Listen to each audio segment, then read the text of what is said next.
Brought to you by Agilus Diagnostics.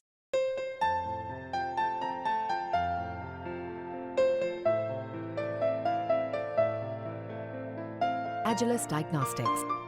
ये कमाल की चीज है। हमारी माएं कैसे कैसे वीर पैदा करती हैं, क्या क्या बेटे पैदा करती हैं। 23 साल की मामूली सी उम्र, और आप जाएं, वो चाहे कैप्टन अनुज नायर हो, वो विक्रम बत्रा हो, वो मनोज पांडे हो, आप देखें 22 से 24 साल की औसत आयु थी उन लड़कों की जिन्होंने हमें कारगिल जीत के दे दिया। 22 से 24 साल सिर्फ। मैं सोचता हूं ये देशभक्ति आती कहां से है, नसों में ये बिजलियां कौनती कहां से हैं। दुनिया के तमाम देशों में हम बड़ा बड़ा लिटरेचर पढ़ते हैं, हमको बताया जाता है कि भाई देशभक्ति की जो अवधारणा है ना, वो तो यहां से थी। 700 साल पहले कोई था। ग्रीक लिटरेचर आप देखें, आप रोमन लिटरेचर देखें, बहुत कहानियां हैं। लेकिन मैं बताता हूं कि देशभक्ति का जन्म कहां से हुआ, जो देशभक्ति का पहला मर्म है, जो पहला ज्ञान है, और देशभक्ति के लिए, देश प्रेम के लिए बोले गए पहले शब्द कौन से थे।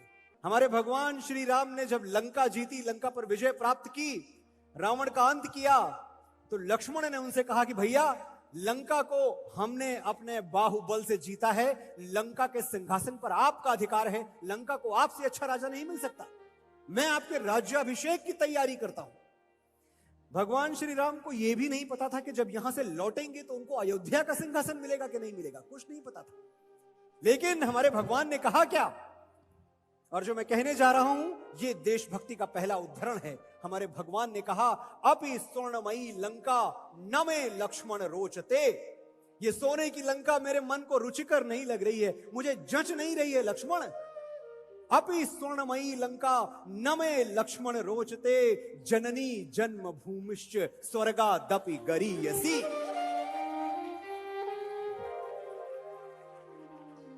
मां और मातृभूमि का स्थान, जननी और जन्मभूमि का स्थान स्वर्ग से भी ऊपर है।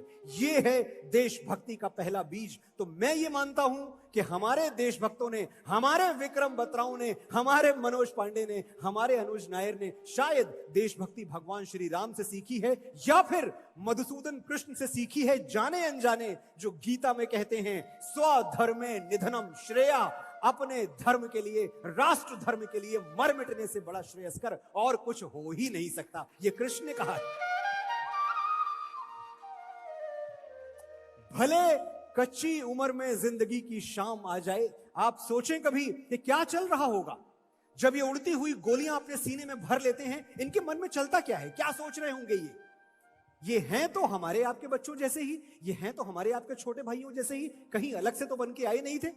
लेकिन उस क्षण क्या सोचते हैं ये, कि भले कच्ची उम्र में जिंदगी की शाम आ जाए, ये मुमकिन ही नहीं कि खून पे इल्जाम आ जाए।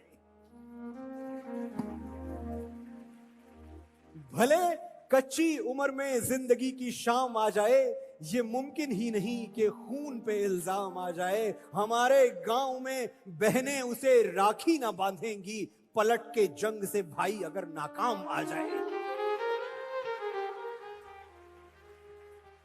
और इसीलिए हमारे वीर, हमारे योद्धा भिड़ जाते हैं, एक एक 10-10 को मारता है। ऐसे शेरशाह पैदा किए हैं हमने, बंकरों पे बम गिरा के बोल जिंदाबाद तू, शेरशाह हरदम रहेगा सरहदों को याद तू। मेरा सौभाग्य है कि विक्रम बत्रा के जीवन पे जो फिल्म बनी शेरशाह, उसके गीत मैंने लिखे थे। बहुत बड़ा भाग्य मानता हूं मैं अपना कि बंकरों पे बम गिरा के बोल जिंदाबाद तू, शेरशाह हरदम रहेगा सरहदों को याद तू। फूंकता जा जालिमों की बस्तियां, दुश्मनों को क्या पता है आग की औलाद तू।